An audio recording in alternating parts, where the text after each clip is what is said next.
بسم اللہ الرحمن الرحیم۔ السلام علیکم۔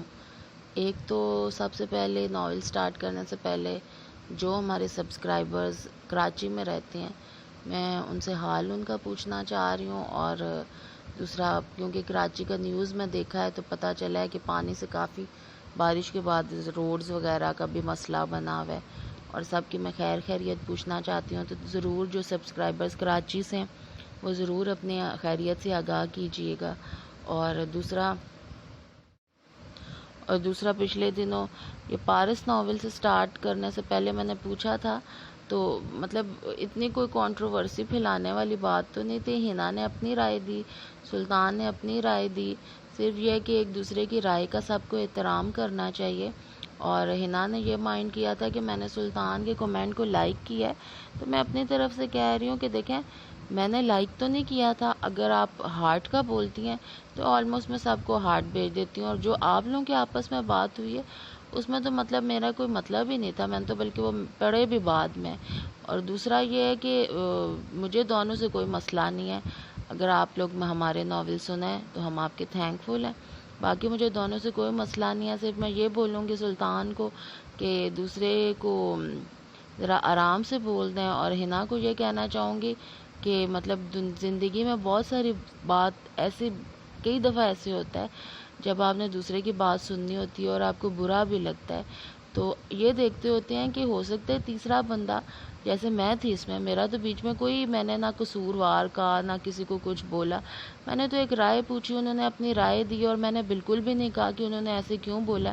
میں صرف ایک آئیڈیا لینا چاہ رہی تھی کہ یہ ناول سٹارٹ کریں کہ نہ کریں، جب سب نے بولا کر لیں، ہنا نے بھی بولا کہ اگر سب لوگ رائے دیں تو آپ سٹارٹ کریں، تو میں نے سٹارٹ کیا۔ دوسرا انہوں نے لنک بھی نہیں دیا، تو مجھے ہوا کہ شاید وہ چینل اب ہے ہی نہیں۔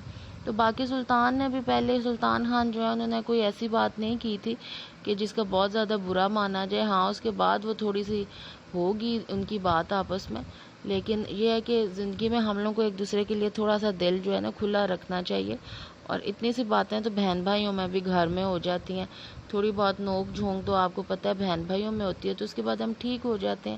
تو اسی طرح سے آپ لوگ بھی ایک دوسرے کے لیے اپنا دل صاف کر لیجئے گا، اور میرے طرف سے بھی صاف کر لیجئے گا کہ میرا تو اس میں کوئی مطلب نہیں تھا۔ اس کے ساتھ ہی ناول سٹارٹ کرتے ہیں۔ پارس کے لبوں پہ ہلکی سی تلخ مسکراہٹ آ ٹھہری۔ یہ پہلی دفعہ تھا جب فائز نے اسے مسکراتے ہوئے دیکھا تھا۔ ہاں، ایسا شخص جس کو چھوئے اسے سونا بنا دے، مگر خود ساری زندگی پتھر ہی رہتا ہے۔ بجا فرمایا۔ فائز رسمی انداز میں مسکرایا، ایک نظر پھر سے اس مسکراتی تصویر پر ڈالی۔ دفتن فون بجا۔ پارس ریسیور اٹھائے دوسری طرف کی بات سننے لگی۔ تصویر کو دیکھتی فائز کی نگاہیں پھر سے بھٹکیں، یادوں کی جھیل میں دائرے بننے لگے۔ ایک چھوٹے مگر نفیس سے ڈرائنگ روم میں وہ گوری خوبصورت لڑکی ٹرے اٹھائے ایک نوجوان کو جوس سرو کر رہی تھی۔ قریبی صوفے پر ایک معمر خاتون بیٹھی مسکراتے ہوئے انہیں دیکھ رہی تھی۔ ان سے ذرا دور دروازے کے چوکھٹ پر وہ ٹین ایجر لڑکا اور سویرا آپا چند لمحے دیکھتے رہے۔ سویرا آپا کی آنکھوں میں چمک دار آئی۔ جیسے ہی وہ لڑکی کباب کی پلیٹ اٹھائے نوجوان کے سامنے جھکی، سویرا آپا ایک دم سے اندر داخل ہوئیں۔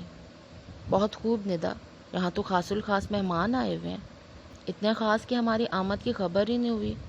لڑکی سیدھی ہوتے ہوئے چونکی، پھر آپا کو دیکھ کر سادگی سے مسکرائی۔ آئیے سویرا آپا، آپ کب آئیں؟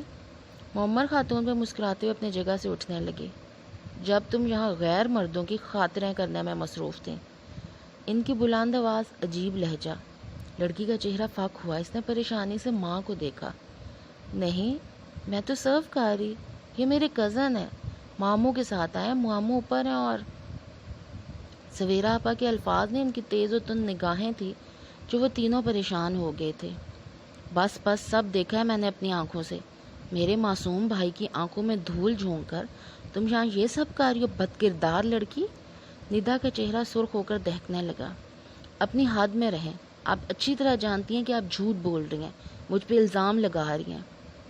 بیٹا تم غلط سمجھی ہو، یہ تو، ماں نے مداخلت کی کوشش کی۔ آپ درمیان میں مت بولیں، میں نے رنگے ہاتھوں پکڑا آپ کی بد کردار بیٹی کو۔ ندا کا کزن ہوانکوں کی طرح کھڑا سب دیکھ رہا تھا۔ چوکھٹ میں کھڑا ٹین ایج لڑکا بھی خاموش تھا، بالکل خاموش۔ مجھے نہیں پتا آپ یہ کیوں کر رہی ہیں، مگر میں اتنا جانتی ہوں میرے گھر میں کھڑے ہو کے آپ مجھے یوں بد کردار نہیں کہہ سکتی۔ ندا حیرت زدہ بھی تھی اور اب اسے غصہ بھی آ رہا تھا، اور مجھے سمجھ نہیں آ رہی کہ آپ اس طرح اتنی ڈٹھائی سے جھوٹ کیوں بول رہی ہیں۔ میں نے خود اپنی آنکھوں سے دیکھا ہے بی بی کہ تم کیا کر رہی تھی۔ وہ چمک کر بولی، کیا کر رہی تھی میں؟ جوس دے رہی تھی، کباب دے رہی تھی۔ آپ کیوں اس بات کو غلط رنگ دے رہی ہیں؟ یعنی کہ تم مجھے جھوٹا کہہ رہی ہو؟ نہیں نہیں سویرا بیٹا، اس کا یہ مطلب نہیں۔ آپ خاموش رہیں امی، یہ خاتون سب کچھ سوچ کر آئی ہیں، نہ کوئی غلط فہمی نہیں ہوئی ہے۔ اور ہاں، میں آپ کو جھوٹا اور الزام تراش کہہ رہی ہوں۔ وہ لڑکی بہت اعتماد اور سختی سے بولی۔ بس بہت دیکھ سن لیا، میں بھی دیکھتی ہوں اب تم مزید کیسے میرے بھائی کو بیوقوف بناتی ہو۔ چلو فیضی۔ وہ دھڑ سے آگے پیچھے باہر نکلے تھے۔ منظر ہوا میں تحلیل ہوا، رنگ بکھرے۔ یادوں کے کینوس پہ ایک اور برش سٹروکس لگانے لگا۔ دیکھتے ہی دیکھتے پینٹنگ پھر سے بننے لگی۔ بھائی جی بڑے صوفے پر خاموش افسردہ سے بیٹھے تھے۔ سامنے وہ لڑکا سر جھکائے بیٹھا تھا۔ سویرا آپا کرسی پہ براجمان مسلسل روئی جا رہی تھی۔ دیدہ دلیری دیکھیں ان لوگوں کی، ایک تو ہم نے ان دونوں کو رنگے ہاتھوں پکڑا، اوپر سے لڑکی نے شور کر کے سارا گھر اکٹھا کر لیا۔ کیسے لوگ ہیں، آنکھیں بند کر کے دوسرے کمروں میں پڑے تھے، اوپر سے اتنی بد زبانی کی مجھ سے، الٹا ہم پر الزام لگانے لگے۔ ٹین ایج لڑکے کا سر مزید جھک گیا۔ وہ اب اپنے پیروں کو دیکھ رہا تھا۔ مجھے تو پہلے دن سے ہی ندا کے طور طریقے اچھے نہیں لگتے تھے، لیکن میں چپ رہی۔ آپ کی خوشی تھی، میں بھی خوش تھی۔ آج بھی زبان نہ کھولتی، میں تو دوبارہ پہلے بھی بازار میں ندا کو اس لڑکے کے ساتھ دیکھ چکی ہوں، مگر آج تو فیضی نے بھی دیکھ لیا۔ اب خاموش رہتی تو چھوٹا بھائی مجھے بڑے بھائی کا مجرم قرار دیتا۔ کیوں فیضی؟ لڑکے نے سر اٹھایا، بھائی جی سے نظریں ملائیں۔ جی بھائی جی، آپا درست کہہ رہی ہیں، ایسا ہی ہوا تھا۔ بھائی جی کی آنکھوں میں ڈھیروں اداسی تھی، ویرانی تھی۔ یادوں کی پینٹنگ چند دن مزید آگے سرکی۔ ایک فون کال ہر جگہ چھانے لگی۔ فیضی کے ہیلو کے جواب میں کہے گئے چند فکرے جو آج بھی اسے سنائی دے رہے تھے۔ ندا بول رہی ہوں فیضان، بہت شکریہ تمہارا اور تمہاری آپا کا۔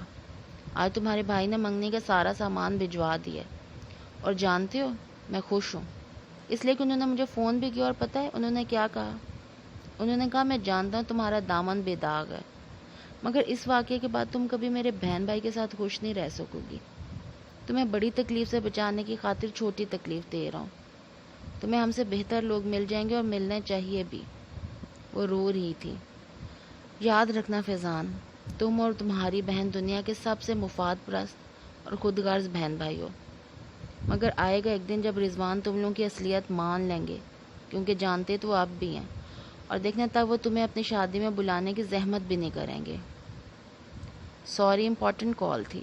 پارس نے ریسیور رکھتے ہوئے پیشہ ورانہ سی معذرت کی۔ اس کی آواز پر یادوں کے رہ گزر سے وہ واپس پلٹا اور پھیکا سا مسکرایا۔ بعض یادیں ان نشتروں سے لبریز ہوتی ہیں جو دوسروں نے ہمیں ہرٹ کرنے کے لیے پھینکے ہوتے ہیں، اور ہم جانتے ہیں کہ ہم ٹھیک ہیں، جو ہم نے کیا وہ قطعاً غلط نہ تھا، مگر پھر بھی ہر دفعہ وہ نشتر چبھنے پہ دل کے اندر چیر دینے والی تکلیف کیوں بھرتی ہے؟ وہ تکلیف جو کسی ایسے گلڈ سے پیدا ہوتی ہے جس کا نہ انسان اعتراف کرے، نہ ہی اسے خبر ہو۔ تو فائز صاحب، اب آپ نے ہماری لاہور والی شاخ میں اپلائی کیوں نہیں کیا؟ رضوان صاحب کے بعد وہ جگہ ویسی نہیں رہی۔ فیضان صاحب ویسے بھی باہر ہوتے ہیں، بظاہر بے پرواہی سے کہتے ہوئے اس نے غور سے پارس کا چہرہ دیکھا۔ اس کی پیشانی پہ ہلکا سا بل پڑا تھا۔ مینیجر یہ سب سنبھالتے ہیں، حقیقت یہ ہے کہ میں نے ادھر اپلائی کیا تھا مگر مجھے جاب نہیں ملی۔ اور آپ نے وہ جاب پہلے کیوں چھوڑی تھی؟ رضوان صاحب کے بھائی فیضان صاحب کا کوئی سفارشی بھرتی ہونا تھا، اس لیے مینیجر نے مجھے ڈھکے چھپے لفظوں میں بتا دیا تھا کہ میں کوئی اور نوکری تلاش کروں، سو میں نے ریزائن کر دیا۔ پارس کے لب بھینچ کے آنکھوں کی پتلیاں ناگواری سے سکڑ گئیں، جیسے اسے کچھ بہت ناپسند ہے مگر وہ اظہار نہ کرنا چاہتی ہو۔ فیضان صاحب ابھی تک امریکہ میں ہیں؟ اپنی ناگواری دبائے وہ سنجیدگی سے پوچھنے لگی۔ 2-3 ماہ قبل تک تو باہر ہی تھے، آپ کا معلوم نہیں؟ آپ کا کوئی رابطہ ہے ان سے؟ کچھ سوچتے ہوئے مخاطب بھی، ساتھ بھی اضطرابی انداز میں لاشعوری طور پر اپنے بالی کو چھیڑ رہی تھی۔ جی میم، ایک کام کے لیے فون کیا تھا انہیں ایک دفعہ، کیا آپ کو ان کا کانٹیکٹ نمبر چاہیے؟ وہ ذرا سا چونکا۔ نہیں، مجھے کیوں چاہیے ہوگا؟ وہ ایک دم اتنی ناگواری سے پہلو بدل کر بولی کہ وہ خاموش ہو گیا۔ پارس کھڑکی سے باہر دیکھتے ہوئے انگلی بالی پر پھیرتے کچھ سوچ رہی تھی۔ اس کے ذہن میں کچھ ایسا چل رہا تھا جس سے ماتھے پر شکنجے اور آنکھوں میں نفرت میں اضافہ ہو رہا تھا۔ مجھے اجازت ہے میم؟ وہ اپنی حیرت چھپاتا ہوا اندر اٹھ کھڑا ہوا۔ پارس نے دھیرے سے اس بات میں سر ہلا دیا۔ اس کے چہرے پہ ابھی تک وہی کلفت چھائی ہوئی تھی۔ سرسبز پہاڑوں کے درمیان بل کھاتی سڑک پر اس کی گاڑی دوڑ رہی تھی، باہر کے ٹھنڈے خوشگوار موسم سے بے نیاز۔ اندر بیٹھا اسٹیئرنگ وہیل پر ایک ہاتھ رکھے دوسرے ہاتھ سے موبائل پر ایک نمبر ملا رہا تھا۔ سلسلہ ملتے اس نے فون کان سے لگایا۔ ہیلو سویرا آپا، کیسی ہیں؟ کار اس نے آہستہ کر دی، اب اس کی ساری توجہ کال کی طرف تھی۔ میں ٹھیک ہوں فیضی، تم کیا کرتے پھر رہے ہو؟ وہ اس کے لیے پریشان تھی۔ بھائی جی کا حساب ادا کرنے آیا ہوں۔ اسے لگا وہ اب ڈرائیو نہیں کر سکے گا، سو گاڑی کی سائڈ پر روک دی اور شیشہ نیچے کر دیا۔ ایک دم یک بستہ ہوا اندر گھسی۔ ایک طرف پہاڑ، دوسری طرف کھائی، مری کا خوبصورت ٹھنڈا لہلہاتا موسم۔ پارس نے تمہیں نہیں پہچانا؟ وہ حیران تھی۔ اس نے میری کبھی کوئی تصویر نہیں دیکھی، سو کیسے پہچان سکتی تھی؟ ہاں یہ بھی ہے، بھائی جی نے اسے ہم سے بالکل کاٹ کر رکھا تھا۔ ان کی آواز میں گلہ در آیا۔ خیر اب تم کیا کرنے کا ارادہ رکھتے ہو؟ پارس کو سزا دوں گا یا دلواؤں گا، اور وہ سب جو بھائی جی نے اس کے نام لگوایا سب واپس لوں گا۔ میں تمہارے ساتھ ہوں فیضی، مگر ایسا کیسے ممکن ہو سکے گا؟ وہ فکر مند تھی۔ اس نے شانے اچکائے۔ میں آہستہ آہستہ اس کے کاغذات تک رسائی حاصل کرنے کی کوشش کر رہا ہوں، جلد ہی مجھے کامیابی ملے گی۔ تنویر بھائی میری پوری مدد کریں گے۔ سڑک پر اس کی کار اکیلی کھڑی تھی، دور دور تک ویرانی چھائی تھی۔ یہاں وہ بہت آرام دہ انداز میں بات کر رہا تھا۔ یہ تنویر پر زیادہ اعتبار نہ کرنا، مجھے تو یہ بھی پارس کے ساتھ ملا ہوا لگتا ہے۔ وہ مشکوک انداز میں بولیں۔ کیوں؟ فیضی کے ابرو حیرت سے سکڑے۔ دیکھو بھائی جی کی موت سے پارس کے بعد سب سے زیادہ فائدہ تنویر صاحب کو ہوا ہے۔ وہ سب سے سینئر عہدیدار تھے، بھائی جی کے بعد بہت کچھ ان کے ہاتھ میں آیا، کیا انہوں نے فائدے نہیں اٹھائے ہوں گے؟ ایک تو آپ ہر کسی پر شک کرتی ہیں۔ اسے ان کی بات ناگوار گزری تھی۔ وہ ایسے نہیں ہیں، بھائی جی کے پرانے دوست ہیں، ہمارے گھر میں برسوں سے آنا جانا تھا ان کا۔ وہ تھوڑی سی ترقی یا عہدے کے لیے ایسا نہیں کر سکتے۔ ارے پاکستان میں تو ایک موبائل کے پیچھے چور چک کے گلے کاٹ جاتے ہیں، اور تم کہتے ہو تھوڑی سی ترقی؟ وہ باقاعدہ برا مان گئی تھی۔ پتہ نہیں، مگر ان پر شک نہیں کر سکتا، مجھے تو پارس کا ہاتھ لگتا ہے اس میں۔ ہاں تو اسی کا پلان کیا ہوگا سب، تنویر صاحب کو کسی بڑی چیز کا وعدہ دیا ہوگا اور اب ساتھ مل گئے، اور تو اور ہمارے ملازم تک اس لڑکی کا دم بھرنے لگے ہیں۔ ڈیش بورڈ پر رکھا اس کا دوسرا موبائل بجنے لگا۔ اس نے چونک کر اسے دیکھا، پھر آپا سے فون پر بولا، فون آ رہا ہے میرا، بعد میں بات کرتا ہوں آپ سے، پھر مجھے پارس کے گھر بھی جانا ہے۔ ہمارے گھر فیضی نے اس کا لاشعوری طور پر ہی صحیح، اس گھر کو اس کی ملکیت تسلیم کر لینا بھی ناگوار گزرا تھا۔ پارس ہمارے گھر میں نہیں رہتی، بھائی جی نے اسے اور اس کی ماں کو ہوٹل کے قریب بڑا سا بنگلہ لے کر دیا تھا اور اس کے ساتھ وہیں رہتے تھے۔ ہمارا گھر تو یہاں سے کافی دور ہے۔ اچھا تو وہ گھر کس کے نام ہے؟ وہ تیزی سے بولی۔ پارس کے۔ اس نے گہری سانس لے کر فون بند کر دیا اور اپنا دوسرا موبائل اٹھا لیا۔ آفس کے ساتھی کی کال تھی، اسے سننا تھی۔ ٹھنڈی ٹھنڈی سے شام پہاڑیوں پہ اتر رہی تھی۔ پارس کے بنگلے کے ٹہر سے دور دور تک پھیلے پہاڑ، کھائیاں، بل کھاتی سڑک سب نظر آ رہا تھا۔ وہ وہیں ٹیرس پہ کھڑی تھی، شال پیچھے سے دونوں کندھوں کو ڈھکتی آگے آ کر بکل کی صورت تھی۔ اس نے گہرا بھورا رنگ پہن رکھا تھا، چوڑی کے سائز کے کانوں میں پڑی بالیاں ہوا کے ساتھ ذرا ذرا سے ہلتی۔ آنکھیں دور نیچے جمی تھی، جہاں سڑک کے ایک طرف بنی پتھریلی سیڑھیاں اوپر پارک تک جاتی تھی۔ واقعات روشنی کی طرح ہوتے ہیں، جس جگہ ڈالے جائیں وہاں اپنا نشان ضرور چھوڑ جاتے ہیں، مگر وہ ہر شخص کو نظر نہیں آتے۔ صرف وہی انہیں اس جگہ ریپلے ہوتے دیکھ سکتے ہیں جس کے نظر میں یادوں کا حادثہ لگا ہو۔ پھر ہر جگہ، ہر گھر، ہر سڑک کا نام بدل جاتا ہے۔ ہم انہیں اپنے حساب سے یاد رکھتے ہیں، اور پھر ساری زندگی ہم دنیا کو اپنے نقشوں، اپنے سائن بورڈز کے تحت ہی دیکھتے ہیں۔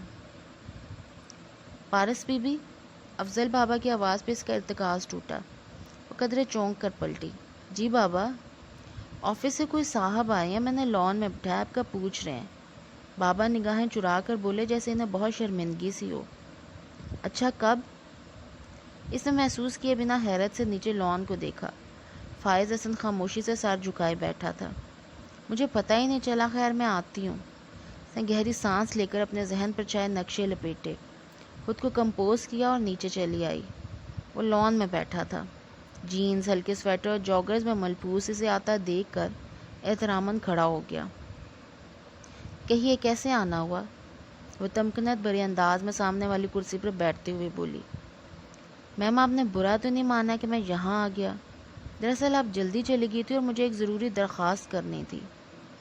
میں سن رہی ہوں میم، بات یہ ہے کہ مجھے ہوٹلوں کی طرف سے یہاں قریب میں ہی رہائش مل گئی ہے، مگر وہ بیچلرز پورشن ہے۔ انگلیاں باہم پھنسائے وہ تذبذب سے کہہ رہا تھا۔ امی اور بہنیں، کیا کروں میں ان کا؟ وہ میرے ساتھ رہنا چاہتی ہیں، اصرار کر رہی ہیں۔ پارس ان حماق سے سنتی رہی، کچھ بولی نہیں۔ تنویر صاحب نے بتایا تھا آپ کے گھر کے پچھلی طرف جو 2-3 گھر ہیں وہ بھی ہوٹل ملازمین کے لیے ہیں، ان میں سے ایک گھر خالی ہے۔ میں ایک بہت جونیئر عہدیدار ہوں، نیا ہوں، پھر بھی سوچا درخواست کر لوں اگر وہ گھر مجھے مل سکے تو۔ اس نے فکرہ ادھورا چھوڑ دیا۔ شال لپیٹتے پیچھے ہو کر بیٹھی پارس مسکرائی۔ کل صبح وہ تلخی سے مسکرائی تھی، آج نرمی سے، دل سے مسکرا رہی تھی۔ بعض لوگ مسکرانا بالکل بھول جاتے ہیں، یہاں تک کہ ان کے ہونٹوں کے گرد لاف لائنز بھی غائب ہو جاتی ہیں۔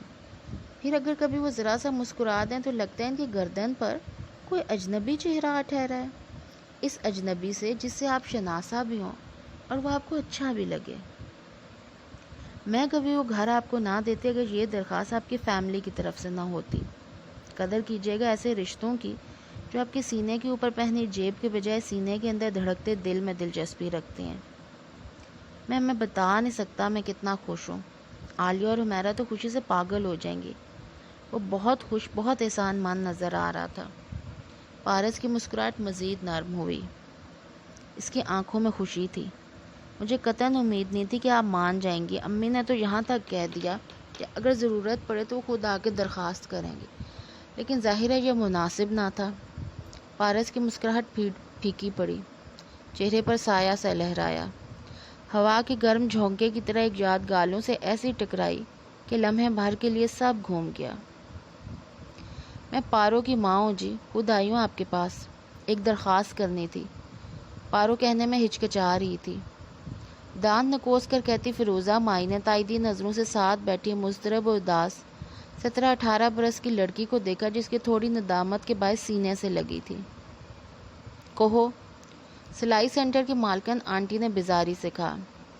پارو کی 3 ماہ کی تنخواہ اگر ایڈوانس مل جائے تو آپ کا بڑا احسان ہوگا۔ اصل میں اس کا بھائی بڑا بیمار ہے جی، دوا دارو پہ بڑا خرچہ ہو گیا، قرض پڑ گیا گردن پر، کچھ مدد ہو جائے گی؟ لڑکی کی تھوڑی جیسے سینے سے چپک گئی تھی، آنکھیں ڈبڈبا رہی تھی، ہر طرف دھن چھا رہی تھی۔ ماں منتیں کر رہی تھی، آنٹی انکار کر رہی تھی۔ 3 مہینے کی تو مشکل ہے، ہاں 2 مہینے کی مل سکتی ہے، وہ بھی اس شرط پہ کہ یہ کوئی ناغہ نہیں کرے گی، اور ہاں یہ آخری بار ہے جب میں تنخواہ ایڈوانس میں دے رہی ہوں۔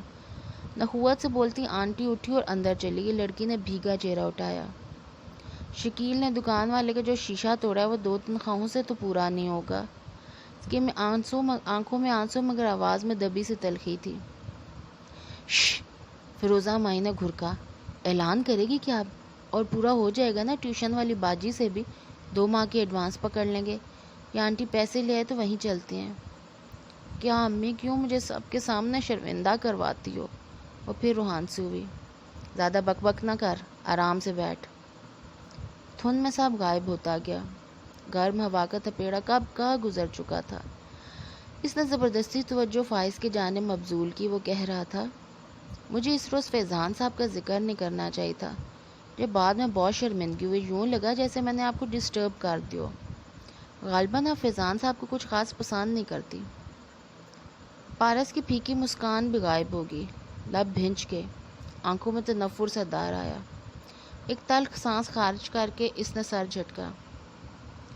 پہلے مجھے لگتا تھا کہ جذبوں کے پیمانے نہیں ہوتے، اب یا تو کسی سے محبت کرتے ہیں یا نہیں کرتے، نفرت کرتے ہیں یا نہیں کرتے، کم از کم یا زیادہ محبت اور کم یا زیادہ نفرت، ایسا کچھ نہیں ہوتا۔ بات کرتے ہوئے چہرہ پھیر کر دور سرسبز پہاڑیوں کو دیکھنے لگی۔ مگر اب مجھے لگتا ہے کہ جذبے بھی ناپے جا سکتے ہیں۔ کچھ لوگوں کی نفرت ہر نفرت سے بھر جاتی ہے۔ آپ کا قصور نہیں ہے۔ میں اس آدمی سے اتنی شدید نفرت کرتی ہوں کہ کسی کے بھی منہ سے اس کا ذکر سننا تو ناگوار ہی گزرتا ہے۔ وہ پھیکا سا مسکرائی۔ فائز نے بمشکل اپنے تاثرات چھپائے۔ مجھ سے نفرت؟ میرے بھائی کو تم نے قتل کیا اور نفرت بھی تمہیں مجھ سے ہے؟ حیرت ہے۔ بہرحال فائز صاحب آپ اس گھر میں شفٹ ہو جائیں، میں تنویر صاحب کو مطلع کر دوں گی۔ وہ اٹھ کھڑی ہوئی۔ ایک دفعہ پھر بہت شکریہ میم۔ وہ زبردستی مسکرایا جیسے ذہن پچھلی باتوں میں الجھا تھا۔ کیا میں آپ کے ملازم افضل بابا کو ساتھ لے جاؤں؟ اس گھر کی چابی انہی کے پاس ہے۔ اچھا؟ وہ حیران ہوئے۔ گردن موڑی تو افضل بابا چائے کی ٹرے اٹھائے آ رہے تھے۔ بابا اس گھر کی چابی آپ کو کس نے دی؟ تنویر صاحب نے بھجوائی تھی بی بی۔ بابا نے نگاہیں جھکائے ٹرے رکھتے ہوئے کہا۔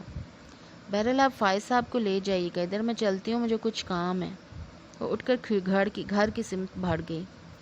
فائز واپس بیٹھ گیا۔ اس کی نگاہیں پارس پر جمی تھی جو اب گھر کی بیرونی سیڑھیاں چڑھ رہی تھی۔ دفتر اندر سے فیروزہ مائی باہر آتی دکھائی دی۔ پارس آخری سٹیپ پر تھی جب وہ اس کے سامنے آ رکی۔ پارس نے خاموش مگر گہری نظروں سے اسے دیکھا۔ وہ بات کرنی تھی مجھے۔ فیروزہ مائی نے مسکرانے کی کوشش کی۔ اگر شکیل کے بارے میں ہے تو مت کرنا، وہ دبے دبے تنبیہی انداز میں بولی۔ نہیں نہیں، میں تو سوچ رہی تھی شاپنگ کے لیے چلی جاؤں بازار، تم بھی چلو گی؟ نہیں، ویسے بھی افضل بابا مصروف ہے اور ڈرائیور چھٹی لے کر گیا ہے، پیدل جا سکتی ہو تو چلی جاؤ، وہ کہہ کر اندر کی طرف بھاگ گئی۔ فیروزہ مائی نے تل ملا کر اسے دیکھا، پھر دور لان میں بیٹھے آدمی کو جسے اب افضل بابا چائے سرو کر رہے تھے، اور پیر پٹک کر واپس آ گئی۔ بابا، فائز نے پیالی اٹھا کر لبوں سے لگاتے ہوئے انہیں پکارا۔ وہ جی کہتے ہوئے سیدھے ہاتھ باندھے کھڑے ہو گئے۔ یہ پارس فیضان صاحب سے اتنی نفرت کیوں کرتی ہے؟ وہ چائے کو گھونٹ بھرتا اتنی احتیاط سے بول رہا تھا کہ دور سے اس کے لب ہلتے بھی نہ نظر آتے۔ مجھے نہیں معلوم فیضی بابو، جب کبھی آپ کا ذکر کروں تو اٹھ کر چلی جاتی ہیں بی بی، یا خاموش ہو جاتی ہیں۔ فائز نے کپ رکھا اور پرسوچ نگاہوں سے بنگلے کی طرف دیکھنے لگا۔ کہیں ایسا تو نہیں کہ وہ مجھے پہچان گئی ہو؟ میں کیا کہہ سکتا ہوں؟ بابا نے افسوس سے سر ہلایا۔ حالانکہ غصہ مجھے اس پر ہونا چاہیے، وہ ہے میرے بھائی کی قاتل۔ اللہ توبہ استغفار فیضی بیٹے، یہ بہت بڑا الزام ہے، بابا نے بے حد دکھ سے کہا۔ آپ کو بہت خیال رکھتی ہے شاید، اسی لیے آپ اس کے خلاف کچھ بولتے ہی نہیں۔ کیا بھائی جی کا سارا خیال اور فکر بھول گئے ہیں آپ؟ بڑے صاحب کو کون بھول سکتا ہے، مگر یہ لڑکی بہت اچھی ہے، یہ کسی کا قتل نہیں کر سکتی، کبھی نہیں۔ انہوں نے جیسے جھرجھری لی۔ فائز نے خوشمگی نگاہوں سے اسے دیکھا۔ یاد ہے آپ نے بتایا تھا کہ بھائی جی کے سر کے پچھلے حصے کی پشت پر کسی نوکیلی چیز کا نشان ہے، سیڑھیوں سے گرنے پر ایسا نشان کیسے پڑ سکتا ہے؟ بیٹے وہ تو تھا، مگر ہو سکتا ہے سیڑھیوں پر یا نیچے کچھ ایسا پڑا ہو جس پر وہ گر گئے ہوں۔ وہ رات تھی بھی تو بہت خوفناک، اور یہ لڑکی اداکاری نہیں کر رہی تھی۔ بابا نے نفی میں سر ہلایا۔ سارا منظر ایک دفعہ پھر ان کی نگاہوں کے سامنے تازہ ہو گیا۔ میں اس وقت برآمدے میں آیا تھا اندر سے کچھ لے کر جب وہ مجھے آتی دکھائی دی۔ جب وہ دونوں پچھلے گھر کے سمت چلنے لگے تو راستے میں افضل بابا بتانے لگے۔ وہ منظر آج بھی انہیں یاد تھا، اپنی تمام تر جزیات سمیت۔ دسمبر کی سفید رات، برف باری، بنگلے کی مخروطی چھت برف سے اٹی تھی، ارد گرد پہاڑیاں بھی سفید تھی۔ بنگلے کے سامنے سڑک کو ہی صاف کی گئی تو وہ سرمئی دکھائی دیتی تھی، باقی ہر سو سفیدی تھی۔ اس وقت نرم نرم سی برف گر رہی تھی جب افضل بابا جیکٹ، ٹوپی اور مفلر میں لپٹے باہر برآمدے میں آئے۔ وہ جس کام سے آئے تھے ابھی وہ انجام دینے کا سوچ ہی رہے تھے، سامنے بڑے گیٹ سے وہ بھاگ کر اندر آتی دکھائی دی۔ وہ گرتی پڑتی دوڑتی آ رہی تھی، سیاہ لمبے اوور کوٹ میں ملبوس، جس کی ہڈ سر کی پشت پر گری تھی اور بالوں پہ برف کے ذرات ٹھہرے تھے۔ وہ حواس باختہ تھی، گھبرائی ہوئی اور پریشان بھی۔ افضل بابا، افضل بابا، جس طرح چلا چلا کر انہیں پکار رہی تھی وہ سب بھول کر پریشانی سے اس کی طرف لپکے۔ کیا ہوا بی بی؟ جلدی چلو باہر، بڑے صاحب گر گئے ہیں، اسپتال لے کر جانا ہے۔ وہ پھولے تنفس اور آنسوؤں کے درمیان تیز تیز بولتی فوراً پلٹی۔ میں گاڑی کی چابی لے لوں؟ وہ میرے پاس ہے، کار وہیں کھڑی ہے، جلدی آئیں۔ وہ آگے دوڑتی گئی۔ افضل بابا